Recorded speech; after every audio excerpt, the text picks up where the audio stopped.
I never asked Dr. Owen Priestley a single personal question in the 2 years we worked opposite corners of Sutton Vale Regional, which in hindsight is a strange thing to be proud of, but pride is exactly what it was. I liked keeping things simple. He ran internal medicine on the 4th floor.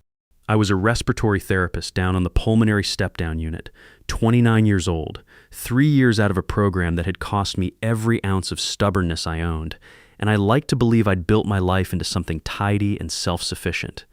Then he'd show up, always at the exact wrong right moment, and the tidiness would wobble a little. The first time, I barely registered him as a person. A ventilator alarm was screaming, my attending was stuck in the OR, and a man I didn't recognize stepped into the room, said 4 words to the family in the hallway that stopped their crying cold, and then left before I even got his name off his badge. Owen. Just Owen, stitched in blue thread, no title, like the hospital had run out of embroidery budget the week they made his coat. The second time, I'd locked my keys in my car in the January parking structure at 11 at night, cursing at the door handle like it owed me money, and he walked past with a coffee in each hand, set one down on the concrete without a word, called a locksmith friend of his, and waited with me for 25 minutes without saying more than maybe 6 sentences total. I told my roommate about it the next morning, and she said, "That's either the most romantic thing I've ever heard or deeply unsettling, and I can't decide which." And honestly, neither could I. He wasn't unfriendly. He said good morning. He held elevator doors. But he had this economy to him. Like every word cost him something he wasn't willing to spend carelessly, and it made me curious in a way I resented. I've never trusted the men who talk easily. My father talked easily, right up until the day he didn't come home, and I'd learned young that a smooth voice doesn't guarantee a steady one. Owen's silence read differently. It read like a man keeping careful count of something.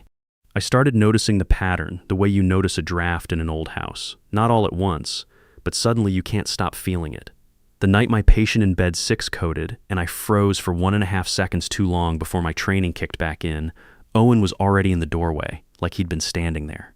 The afternoon I got chewed out by a family member in the hallway, loud enough that people 2 units over could hear it.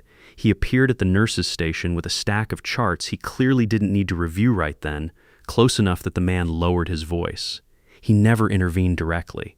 He just arrived, and his arriving changed the temperature of a room. "You're doing that thing again," said Priya, one of the ICU nurses I ate lunch with on good days. "The thing where you pretend you haven't noticed Dr. Priestley orbiting you like a very quiet moon. He's not orbiting me. He works 1 floor away. Floors are adjacent. That's architecture, not romance." Bethany, she said my name the way you'd say it to a child insisting the dog ate a whole cake by itself. "He requested the pulmonary rotation swap in October so he'd be covering codes on your unit during your shift block." I know because my cousin does scheduling. I didn't believe her, mostly because believing her meant reorganizing 2 years of my own careful denial. And I had reasons to be careful. My last relationship had ended with a man who called concern control and control concern until I couldn't tell the difference anymore. And I'd promised myself, standing in that empty apartment with my name finally alone on the lease, that I would never again mistake someone showing up for someone keeping tabs.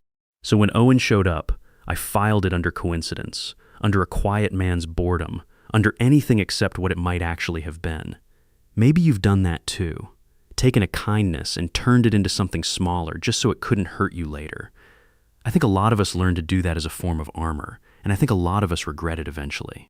Things came to a head in March, on a night that had nothing dramatic in it, which is somehow worse to remember than the dramatic ones. I'd made a documentation error, small, caught in time, no harm done to the patient, but my charge nurse used it as the final stone in a pile she'd apparently been building against me for months over things that had nothing to do with my competence and everything to do with a personality clash neither of us had ever named honestly. I was called into an office.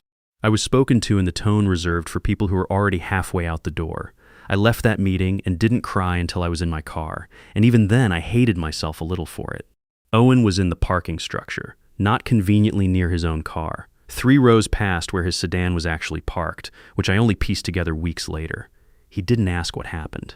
He just stood a respectful distance away and said, "Whatever they told you in there isn't the whole story of you." And then he left before I could decide whether to be grateful or furious that he'd seen me like that. I quit 6 weeks later. Not dramatically.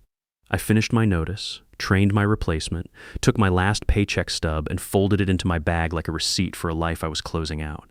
I told myself it was about the toxic unit culture, which was true. I told myself it had nothing to do with Owen, which was less true, because some nights I lay awake wondering what exactly I'd have found if I'd let myself ask him one real question, just one, instead of keeping our whole acquaintance behind glass. I didn't say goodbye to him properly. I sent one email to the department at large, the standard courteous, nothing you send when you're leaving a place that both made and unmade you, and his name was on the distribution list along with 40 others, and that was that.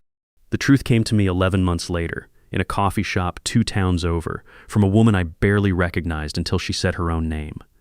Renata Ashcroft. My father's second wife, the one my family had cut off after the divorce got ugly, the one I hadn't spoken to since I was 19. She'd seen me through the window and come in anyway, brave or foolish, I still don't know which. We talked for an hour about nothing, circling the actual subject like 2 people afraid of a hot stove, and then she said, "You worked with Owen Priestley. He mentioned it once, years ago, before I knew you'd gone into nursing at all. Small world. You know Owen? He was your father's resident, a long time ago. Before everything." She turned her cup slowly on the table. "Your father talked about him sometimes, in the good years, before the drinking got bad. Said Owen was the only one who ever told him the truth about his liver without softening it, and your father hated him for it and respected him for it in exactly equal measure. When your father died, Owen came to the funeral, stood in the back, never said a word to any of us. I don't think anyone in the family even knew who he was. I sat very still. He never told me any of that. Would you have wanted him to? Some men think the kindest thing they can do with a debt like that is pay it quietly and never mention the ledger." She looked at me with something that might have been pity or might have been recognition. "He found out you were Warren's daughter your first month at Sutton Vale. Apparently he asked around. I don't think he ever meant for you to know he was looking out for you. I think he meant for you to just be looked out for." I drove home that night replaying every parking structure, every doorway, every stack of unnecessary charts, and none of it looked the same anymore. It wasn't surveillance. It wasn't romance dressed up as guardianship. Not exactly, though I'll admit some tangled version of both lived in there together. It was a man discharging a debt to a patient he couldn't save, through the daughter that patient had left behind, and doing it in the only language he apparently trusted. Presence, not words. I've turned it over so many times since. Was it his to give without telling me what it was? Would I have wanted to know while I was still working alongside him, or would that knowledge have ruined the one form of steadiness I had in those years? I keep landing in different places depending on the day, which tells me there probably isn't one right answer, only the one I've made peace with, which is this: I called him. Not the week I found out. I needed longer than that to stop feeling like a stranger had been standing in my life for 2 years without my permission.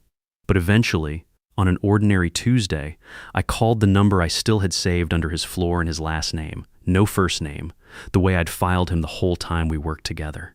He picked up on the 3rd ring, and when I said, "Renata told me about my father," there was a long pause, the kind that used to make me nervous back when I mistook his silences for distance instead of care. "I wondered if you'd ever hear that from someone other than me," he finally said. "I thought about telling you myself, more than once. I never found the version of it that didn't sound like I was asking for something in return." "Were you? Asking for something?" Another pause, shorter this time. "I don't know yet. I'd like the chance to find out, if you'll let me, now that there's nothing left for either of us to owe anyone." We've been talking for 4 months now, slow, unhurried, the way I imagine 2 people talk when they've already spent 2 years learning each other's silences without either one admitting it counted as learning anything. I don't know yet what to call this, whether it's romance built on a debt or a debt that finally cleared the way for romance to exist, honestly. And some nights I still turn that difference over like a coin I can't decide is heads or tails. What I do know is that the last time I saw him in that parking structure, before I knew any of it, he told me that whatever they'd said in that office wasn't the whole story of me. I think about that sentence more than almost anything else he's ever said, because it turns out he was right in a way neither of us understood yet. My whole story had a chapter in it that belonged to my father, and to a quiet resident who never forgot him, and to a version of care so patient it waited 11 months past my own goodbye just to finally be understood.